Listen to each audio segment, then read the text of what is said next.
안녕하세요. 시흥교회 청년부를 담당하고 있는 심상익 목사입니다. 우리가 이렇게 신앙셀 모임을 시작한 지도 벌써 한 달째가 되어가고 있는데요. 한 달의 시간을 통해서 신앙셀 모임이 여러분의 삶에 어떤 변화를 주었는지 정말 궁금합니다. 함께 모임을 가지면서 비록 한 달이지만 어떤 삶의 변화가 있었다면 꼭 나눠주시길 부탁드립니다. 무엇보다 하나님의 말씀을 들으면서 자신의 삶 속에서 실천할 때 그 삶이 어떻게 변화되는지 너무나 알고 싶은 마음이에요. 그래서 하나님께서 우리 모임 가운데 함께 하심이 무엇인지 모임을 통해서 꼭 나눠줬으면 좋겠어요. 그리고 여러분의 변화를 통해서 더 많은 분들이 신앙셀 모임에 관심을 갖고 도전하기를 기대해 봅니다. 자, 그럼 오늘도 즐겁게 시작해 보도록 하겠습니다.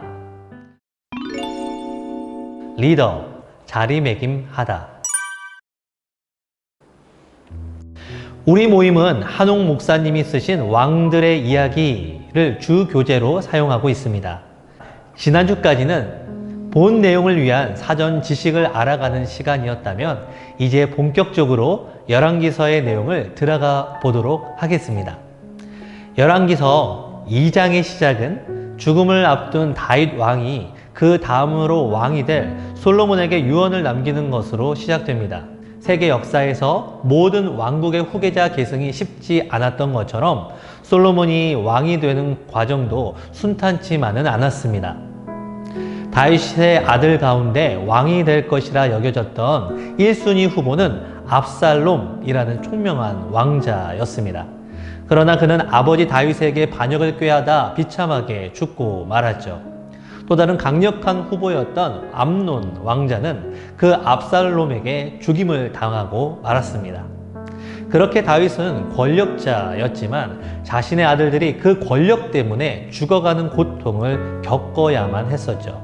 또한 다윗의 앞에 있는 솔로몬도 참으로 힘든 삶을 살았습니다. 다윗은 자신을 충성스럽게 섬겼던 우리야 장군을 죽이고 그 아내 밧세바를 빼앗았습니다. 이러한 다윗의 추악한 죄에 하나님은 큰 징계를 내리셨죠. 둘 사이에 태어난 첫 아이의 생명을 가져가셨던 겁니다. 그리고 앞에 말했던 압살롬의 반역 또한 하나님께서 다윗의 죄를 물으신 결과였었죠. 그렇게 고통스러운 나날을 보내던 다윗과 밧세바 사이에 또 다른 아들이 생기게 되었는데 그 아기가 바로 솔로몬이었습니다. 고통 속에 태어난 아기였으므로 다윗과 밧세바는 정말 애절한 마음으로 솔로몬을 키웠을 겁니다. 그러나 솔로몬은 성장 후에도 쉽지 않은 삶이었어요. 그의 곁에는 작은 호랑이와도 같은 왕자들이 눈에 불을 켜고 살아 있었습니다.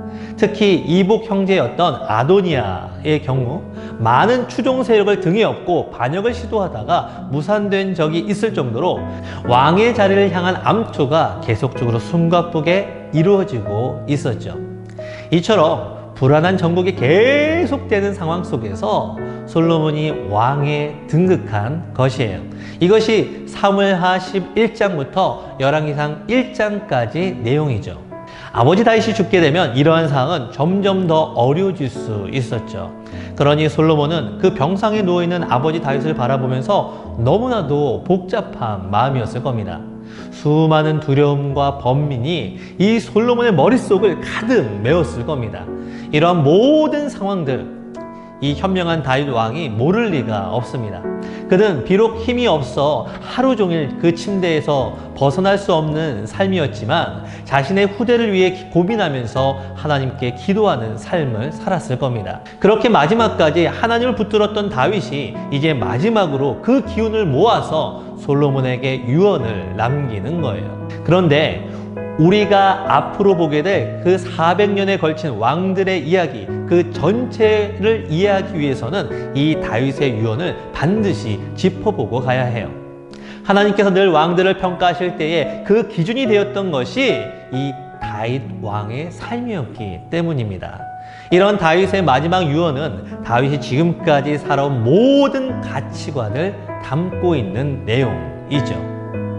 물론 왕들마다 각기 다른 상황 속에서 자신만의 방법을 통해서 왕의 역할을 감당하기에 그 리더십은 차이가 있을 수가 있습니다.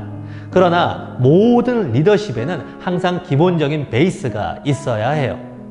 이 기본 지침을 마음에 두고 성실하게 준행하지 못하면 자신만의 리더십은 그 방향을 잃기 때문이죠. 실제로 열왕기서의 내용을 보면 다윗의 가문에 속한 왕들 가운데 이 유언을 지키는 왕은 몇 명 되지 않습니다. 대부분의 왕들은 다윗의 지침을 무시하고 자신의 생각대로 행하다가 하나님께 죄를 범하게 되었어요. 그 죄악들이 쌓이면서 결국 왕국이 멸망하는 데까지 이르고 말았죠. 즉 다윗의 유언을 살피는 것은 우리가 정답을 맞히기 위해서 쓰는 오답노트를 정리하는 것과 비슷합니다. 그런 점에서 다윗의 유언은 하나님의 말씀을 어떻게 실행할 수 있었는지 잘 담겨져 있다고 볼 수 있습니다. 리더는 마음을 강하게 먹어야 한다. 가장 먼저 다윗 왕은 이렇게 말합니다. 너는 힘써 대장부가 되고, 왕이 올랐다고 해서 모든 것이 행복해지는 일이 아닙니다. 오히려 마음을 더욱 단단히 먹어야 하죠. 탑 리더의 자리는 용서가 없는 자리이기 때문입니다. 리더의 자리는 누군가를 판단하는 자리입니다. 하지만 많은 사람에게 판단받는 자리이기도 합니다. 왕은요, 수많은 사람들에게 주목받는 사람입니다. 왕에게 다가오는 사람들 대부분은 그 힘을 이용하려 들거나 혹은 견제하려 드는 사람이죠. 자신의 속내는 감춘 채 마음에 칼을 품고 오는 사람을 수없이 대면해야 하는 자리가 바로 왕의 자리입니다. 그러니 사람의 말을 아주 잘 들어야 해요. 무엇이 옳고 그른 것인지 생각해야 하고 집단과 집단 사이에 그 민감한 사안에 대해서 결정을 수도 없이 내려야 합니다. 또한 그 내린 결정에 대한 책임도 져야 하죠. 아무리 힘들고 어려워도 힘든 기색을 가져서는 안 됩니다. 약함을 사람들에게 내보이면 그 권위가 무너지기 마련이죠. 이처럼 왕은요, 칼끝에 선 채로 수많은 공포와 혼자 판단해야 하는 외로움을 느끼며 살아야 했습니다. 그러므로 왕에게 필요한 첫 번째 마음은 무엇입니까? 바로 마음을 강하게 먹어야 합니다. 권력의 자리는 화려한 자리가 아니라 오히려 너무나 힘들고 외로운 싸움을 묵묵하게 해야 하는 자리입니다. 밑에서 볼 때와 전혀 다른 곳이죠.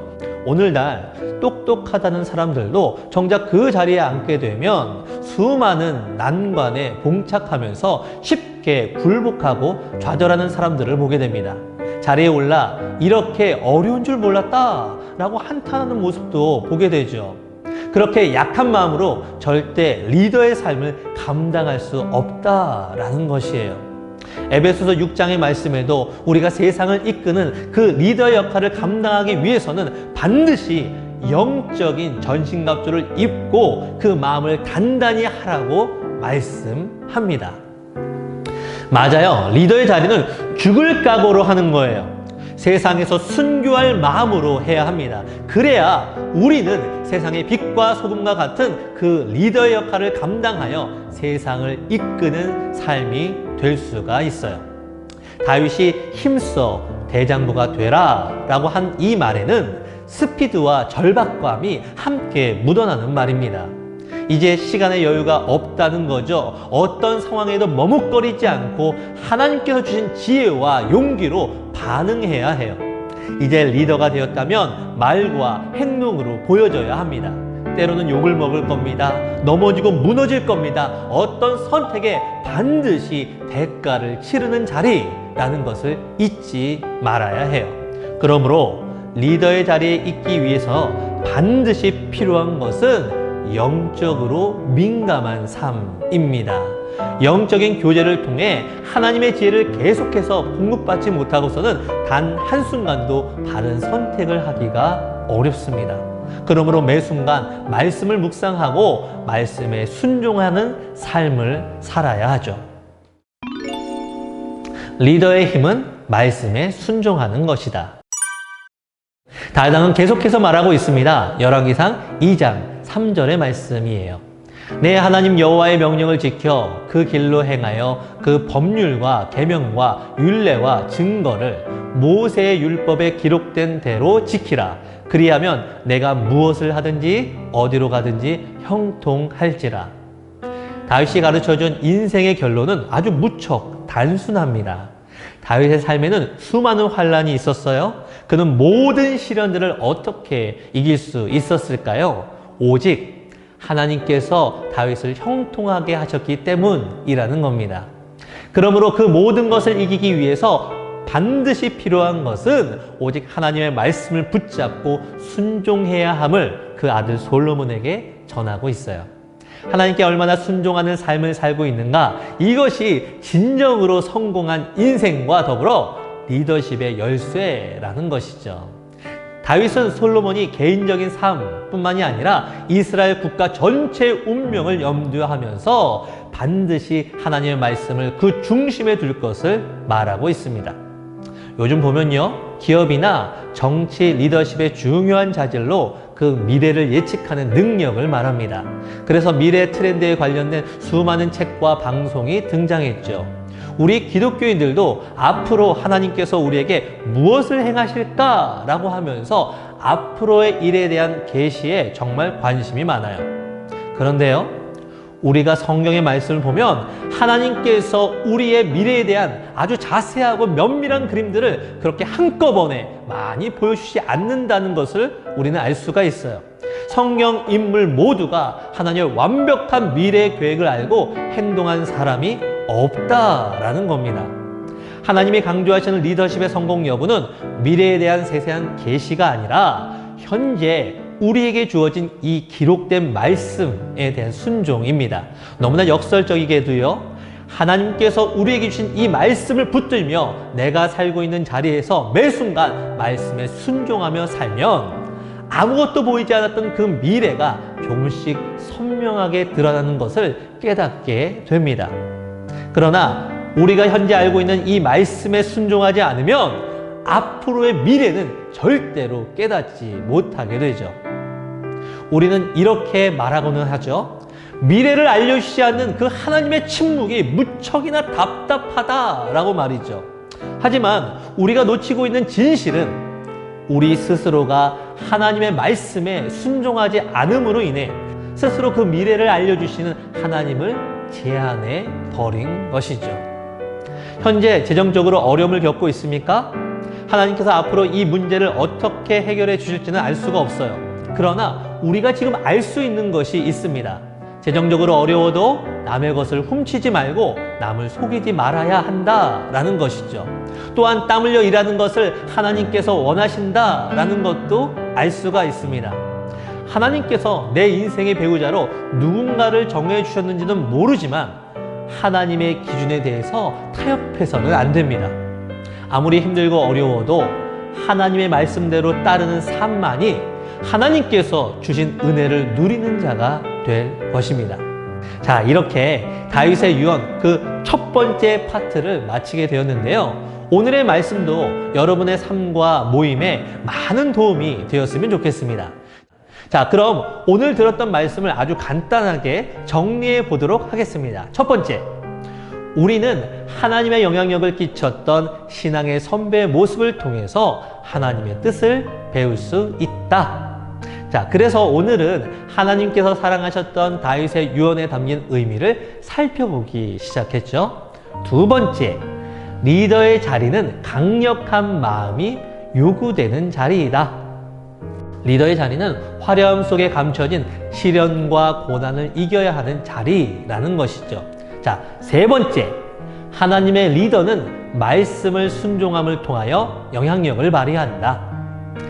세상이 미래를 보면서 예측하길 원하는 것과 달리 우리 하나님의 사람들은 지금 주신 하나님의 말씀에 순종하는 삶을 통해 그 영향력을 갖는 삶이 된다는 것이에요.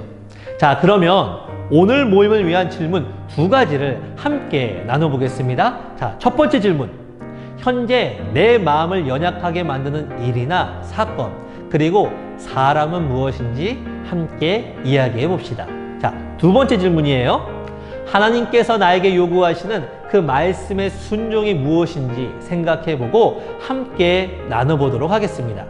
그리고 그렇게 생각하는 이유도 함께 나눠봤으면 좋겠습니다.